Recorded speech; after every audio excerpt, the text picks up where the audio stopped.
شو بيني وبينها؟ لا أعطيها السؤال. ايوه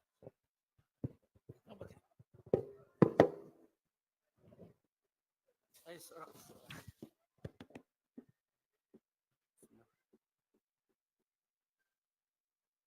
حفص هذا. بسم الله الرحمن الرحيم. إلا أخذ اقرأي بقوله تعالى: وما أرسلنا في قرية من نبي إلا أخذنا أهلها بالبأساء. أعوذ بالله من الشيطان الرجيم.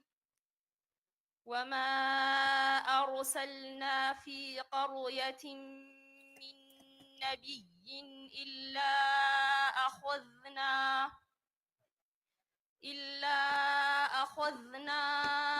أهلها بالبأساء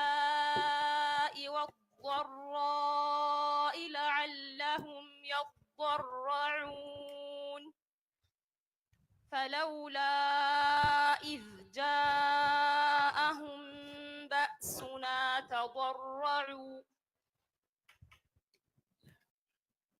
وما أرسلنا في قرية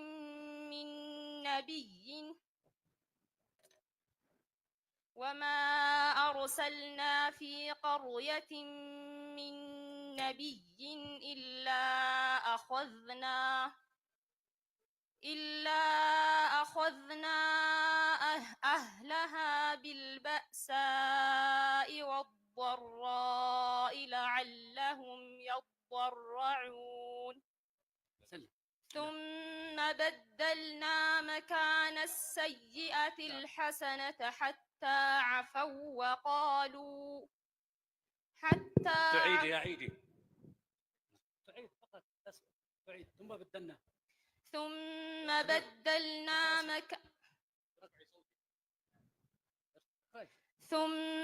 بدلنا مكان السيئة الحسنة حتى عفوا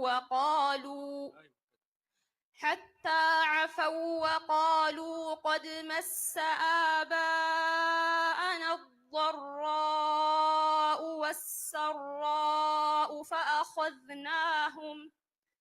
فأخذناهم بغتة وهم لا يشعرون ولو أن أهل القرى آمنوا واتقوا لفتحنا عليهم بركات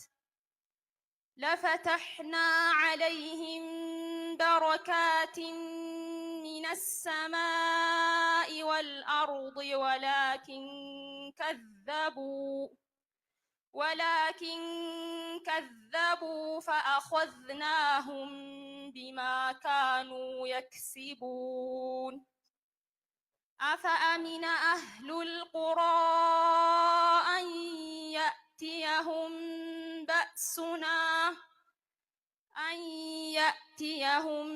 بأسنا بياتا وهم نائمون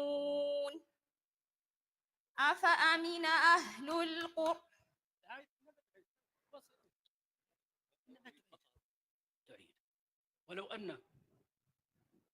ولو أن أهل القرى أفأمن أهل القرى أن يأتيهم بأسنا بياتا وهم نائمون أوأمن أهل القرى أن يأتيهم بأسنا ضحى وهم يلعبون أفأمنوا مكر الله فلا يأمن مكر الله إلا القوم الخاسرون أولم يهد للذين يرثون الأرض من بعد أهلها أن لو نشاء أصبناهم بذنوبهم ونطبع على قلوبهم فهم لا يسمعون. تلك القرى نقص عليك من أنبائها ولقد جاءتهم رسلهم بالبينات فما كان الله ليظلمهم.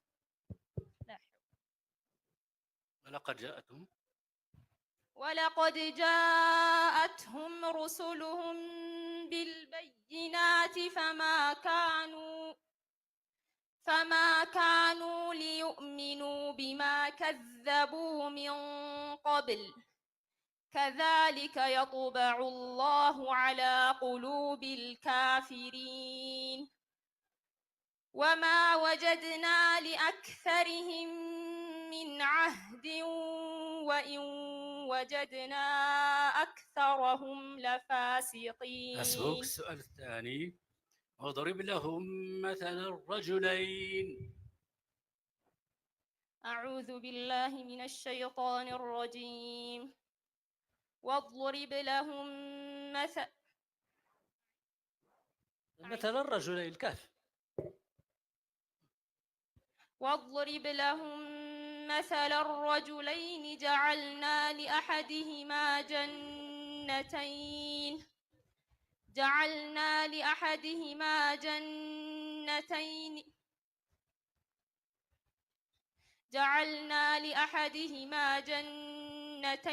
من أعناب وحففناهما بنخل وجعلنا بينهما زرعا. كلتا الجنتين آتت أكلها ولم تظلم منه شيئا وفجرنا خلالهما نهرا. وكان له ثمر فقال لصاحبه وهو يحاوره أكفرت بالذي خلقك وكان له ثمر فقال لصاحبه وهو يحاوره أنا أكثر منك مالا وأعز نفرا. ودخل جنته وهو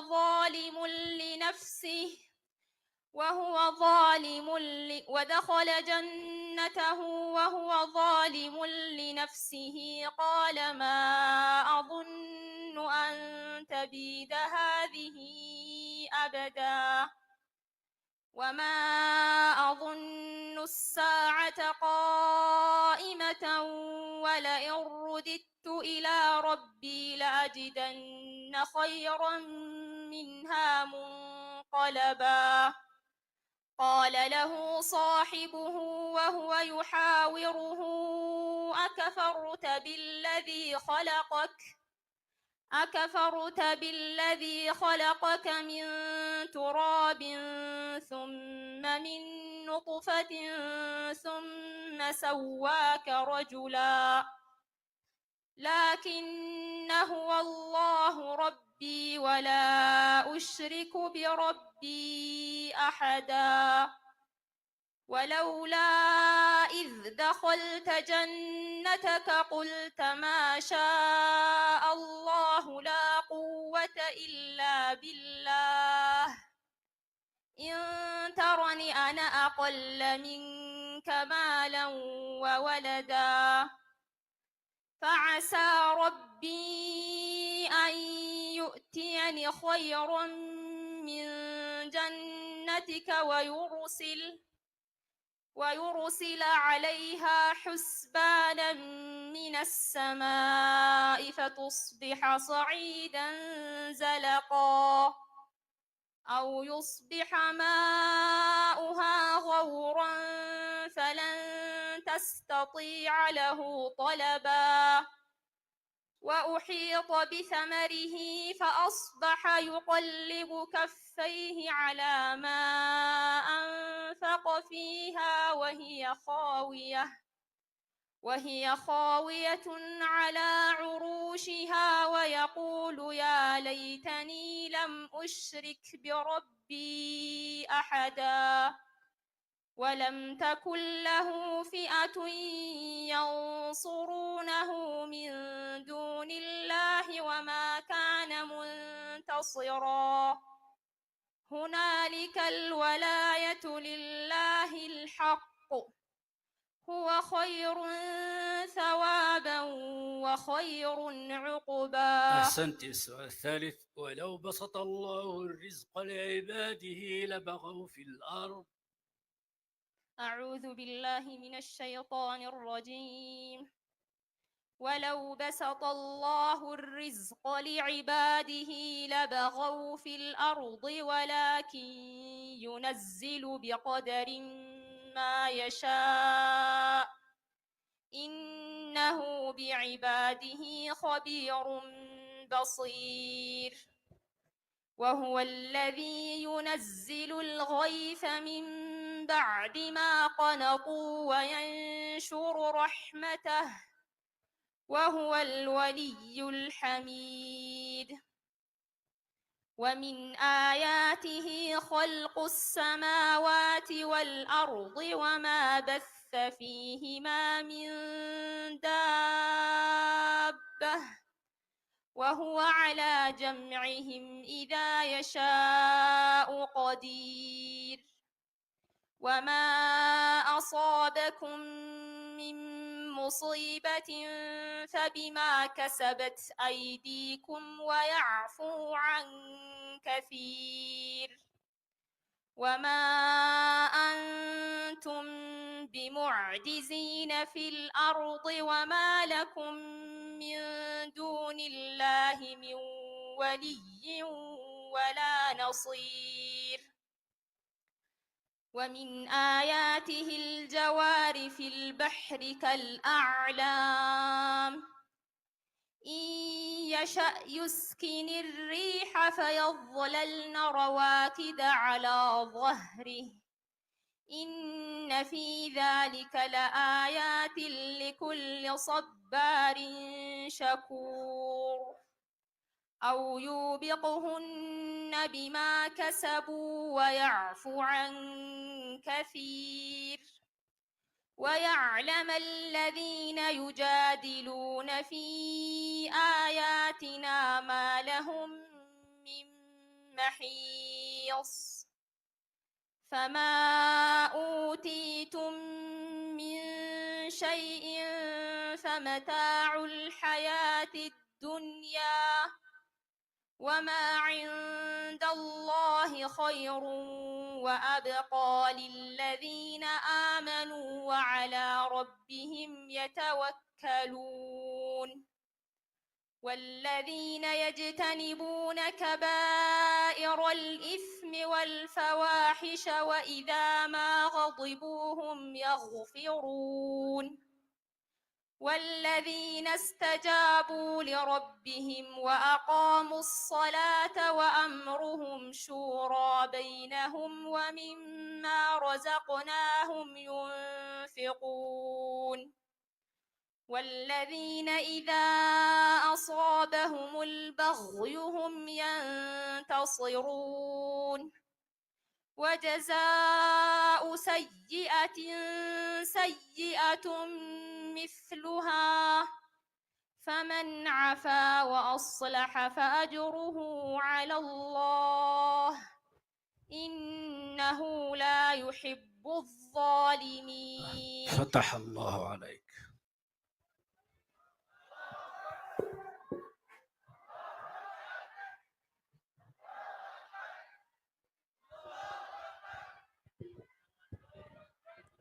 المتسابقة الثالثة في هذا الفرع للإناث، الفرع الثاني من الجمهورية اليمنية. نحن نستمع لتلاوات المتسابقين ولحفظ المتسابقين. كأمس ساعات بلاي زيو تكمتن يا قرآن النان دزيوم تلاوة يا أذان دمس يسمان أبرن كويتنال. والآن نبدأ بإذاعة الفائزين في الفرع الأول حفظ القرآن الكريم للذكور. አሁን የመጀመሪያው በወንዶች የቁርአን ሒፍዝ አሸናፊዎችን እንገልጻለን። المركز الثالث فاز فيه المتسابق أحمد بشير من دولة أمريكا. በቁርአን ሒፍዝ በሶስተኛ ደረጃ አህመድ በሺር ከአሜሪካ አሸንፏል። አላሁ አክበር አላሁ አክበር።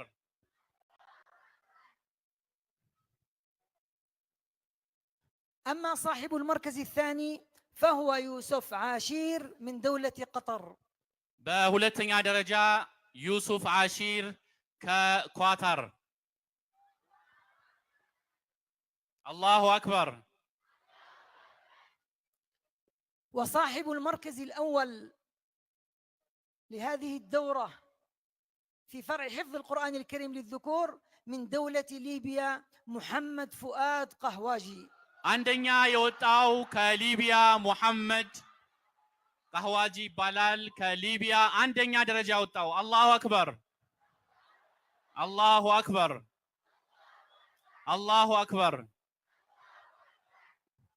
يتفضل أصحاب المراكز الثلاثة الأولى للتكريم ከአንድ من እስከ نظر ሶስት رئيس المجلس የወጣችሁ الأعلى للشؤون በፍጥነት الإسلامية. ወደ መድረኩ መተን የተዘጋጀልን ሽልማት እንወስዳለን። ተክቢር ተክቢር ተክቢር ተክቢር ተክቢር።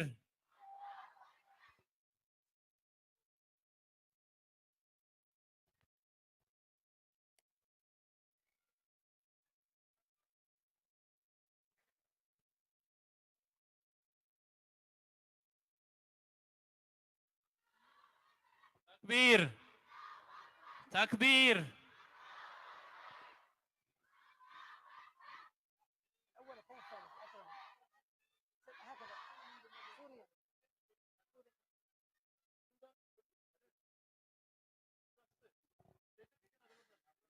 الفرع الثاني حفظ القرآن الكريم للإناث. የሁለተኛው ዙር የቁርአን ሒፍዝ በሴቶች ዘርፍ حفظ القرآن الكريم للإناث وهو الفرع المستحدث في هذه المسابقة القرآنية العالمية، وقد حازت على المركز الثالث من دولة إثيوبيا قمرية وليد محمد.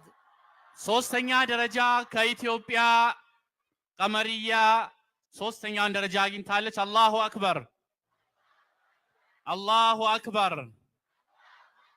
ቀመርያ ከኢትዮጵያ ሶስተኛውን ደረጃ አግኝታለች። አላሁ አክበር። صاحبة المركز الثاني من دولة الجزائر نسرين جلاوجي. يا ሁለተኛ ደረጃ ከአልጄሪያ ነሲም ጀናውጂ። አላሁ አክበር الله أكبر. أما المركز الأول فكان من نصيب المتسابقة رقية صالح قاسم من الجمهورية اليمنية. يا عندنا درجاو رقية صالح كيمن. الله أكبر الله أكبر. كان دسكاسوس አሸናፊ ሴቶች ወደ መድረኩ እንዲመጡ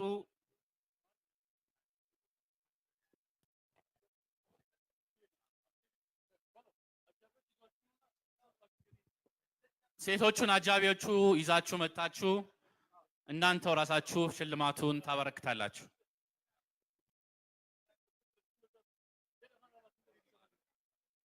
يتم تقديم الجوائز للنسوة الفائزات من قبل منسقات الحفل،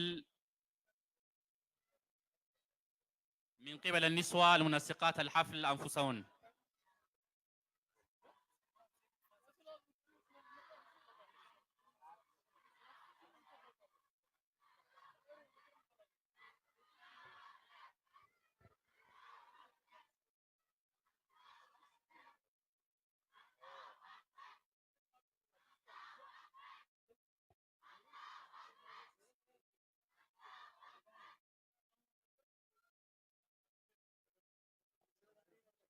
ከአጃቢዎች አንዷ ወደፊት መታ ስጦታዎችን ለሴቶቹ ታበረክታለች።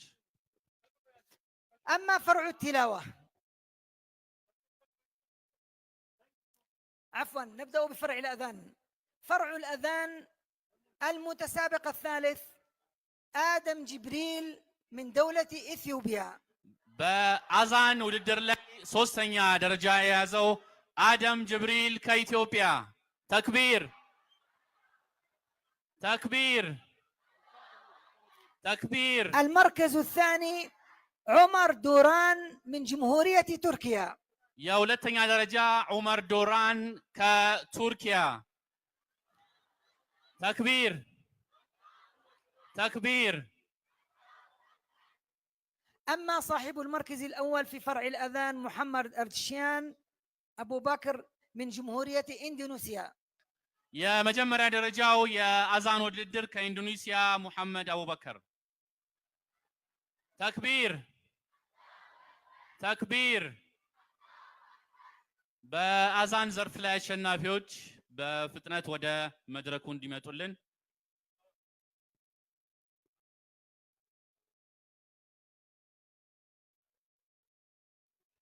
ننوه أن الجوائز المالية للمشاركين وللمتسابقين إن شاء الله بعد المسابقة في أماكن نزلهم في الفندق إن شاء الله.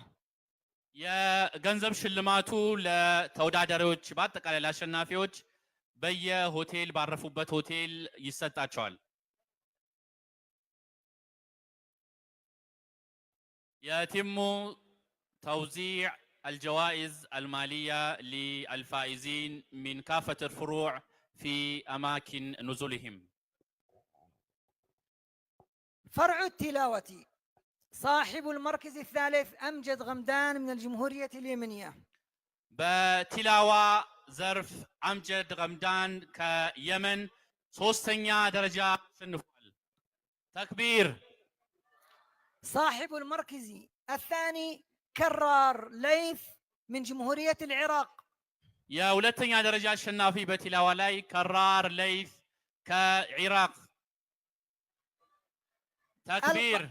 القارئ المصري عبد الرازق الشهاوي هو الحاصل على المركز الأول في فرع التلاوة، فليتفضلوا لاستلام التكريم. باندنيا درجة غنيو قبصاوي وعبد الرازق الشهاوي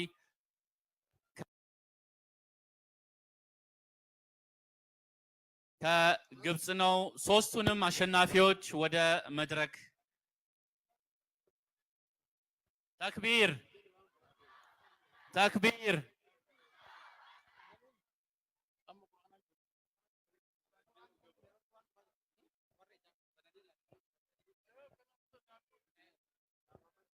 Excellencies, ladies and gentlemen, we are at the very final of this session. And the final team is joining us from over there. Allahu Akbar. Allahu Akbar. ተክቢር። ልንጨርስ ነው። አይዟችሁ፣ ይሄን አልቆይታችሁ ምንም እርግጠኛ ነኝ በቁርአን ስንዘጋ ደስ ብሏችሁ ነው የምትሄዱት። አላሁ አክበር አላሁ አክበር።